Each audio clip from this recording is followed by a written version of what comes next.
APS-C is not dead, thanks to this lens by Sigma. What's going on, hybrid shooters? It's Jason Vong coming at you with my user experience review on the new Sigma 16mm f1.4 for the Sony E mount. Now, when this lens was first announced, a lot of people were excited for it, and they had every right to be. If you've been in the Sony game for a while now, especially in the APS-C group, then you know the struggles of a lack of a fast lens. The Sony E mount lens lineup sorely needs an update, and it still does. But with companies like Sigma releasing lenses for cameras like the a5000, a6000 series, our future is looking bright.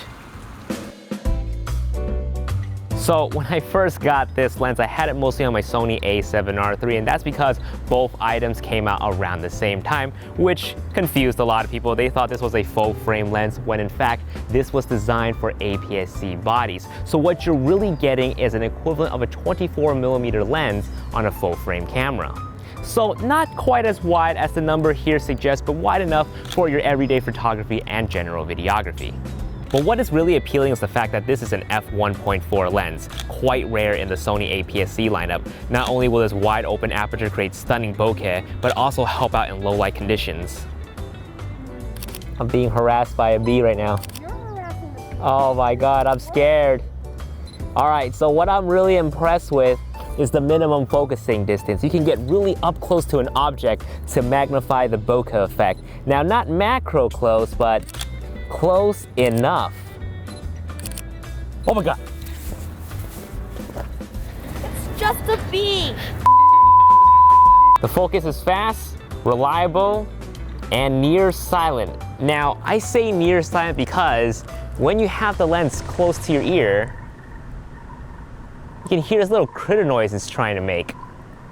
Like it's trying to phone home or something. Has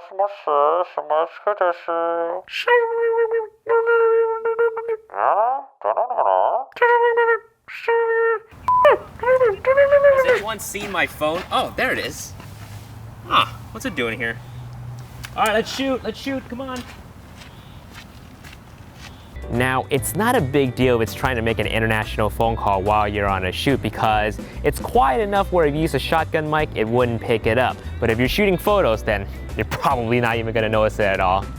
But what you will notice is the lack of an autofocus manual focus toggle on this lens, meaning if you want to quickly switch to manual focus, you're gonna need to do it either through the focus mode or set one of your custom buttons like I did.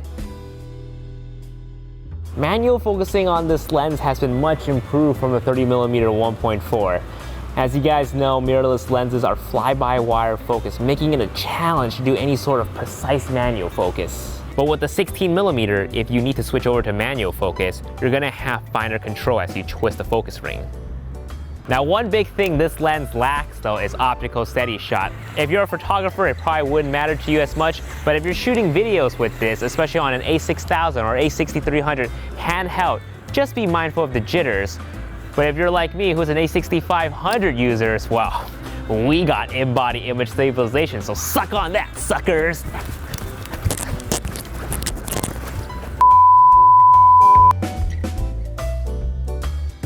Although it looks like a small lens, there's a definite heft to it. You're gonna feel a little front heaviness when you mount it on your camera. Fellow YouTuber and hybrid shooter John Sassone says, if you have an a5000 camera and you use it with this lens, you're really gonna feel it pulling down on you. But if you're an a6000 user, probably won't feel it as much. Either way, it's not a big deal, especially when the trade-off is stunning looking images and videos with that flexible aperture of 1.4. And for video folks who want to fly this lens on a gimbal like a Zhiyun Crane or Crane Plus, this combination is going to balance really well even with an ND filter.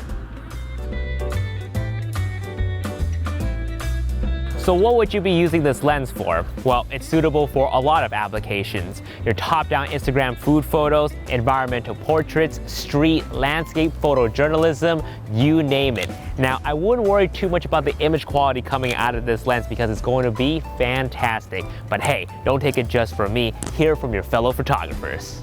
This lighthouse photo comes from Dustin Dilworth, and he says, "This is a must-have in my arsenal for nightscapes. I love my Rokinon 12mm f2, but had to shoot at 3200 ISO. For the same scene, I can shoot at 1600 ISO with the Sigma. This has significantly boosted the quality of my images and my confidence in the prints that I'm selling."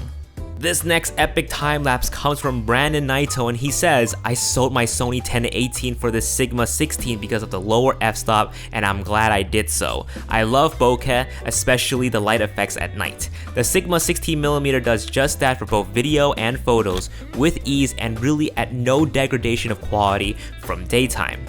Up next, we got a couple of shots from Karen Crisolago, and she says, it's a beast, my go-to traveling lens. Images are sharp and I love that I can use it at low light. Hey Jason, my name is Amari Hernandez, and for my shot, it was taken on the a7R2. Settings were at 125th, ISO 100, f2.8, and the Evolve Light 164. There's 4 shots composited into one. If you're a heavy prime user as myself, I highly recommend this lens. And this last photo comes from Jin Woo, and he says, this is my favorite because of its sharpness, speed, and its lightweightness. I was extremely impressed because it was so versatile. This is my favorite walk-around lens. And he also dedicated this submission to wish his son Caden a happy birthday. Happy 7th birthday, Caden. By the way, if you enjoy one or all of those photos, consider going to those photographers' Instagrams and giving them some love. Show them support and keep on inspiring each other to take amazing photos. Now, this great image quality translates so well in 4K recording on the a63 and a6500 as well because of that 6K downsampling. You're gonna get some stunning looking videos. Even if you shoot in 1080p, whether it be in real time or slow motion, you're gonna get some sharp results out of this lens. And the video autofocus keeps up really well, so if you're on a gimbal, it's gonna track and keep focus on your subject very nicely. Alright guys, let's talk about the dollar bills. Price, is it worth it? It's $450, and honestly, it's not a bad price for what it is. It's a prime lens that has an aperture of 1.4. That's really gonna put you ahead of the game compared to most people who are still stuck shooting with a kit lens. Sigma is known for their high quality lenses at a very affordable price compared to other competitors, so you're really not going to find something like this from another brand anytime soon. That's going to give you a mix of solid performance, reliable autofocus, great image quality, friendly form factor, and a decent price point. This lens is for anybody and everybody. For longtime a5000, a6000 users who are looking for something new, something different, the Sigma 16mm will breathe a new life into their camera and into their photography. For anybody who's coming into Sony for the first time, whether it be for photos, for videos, they'll be happy to know that this lens will be ready the moment they pick up their camera to create art. So with this 16mm, the 30mm 1.4, and a short telephoto prime lens coming up next, APS-C is certainly not dead. Sigma is out to keep it alive for anybody who wants to create high quality content at a price point that they're happy with. Guys, thank you so much for watching my review. Drop in the comments down below if you'll be picking up this lens, or if you already own it. I'll see you guys in my next video. Peace out. Oh God, I'm scared. I'm scared. We can just skip this scene, I think. We're good here. Go back down. Oh, I can't do this.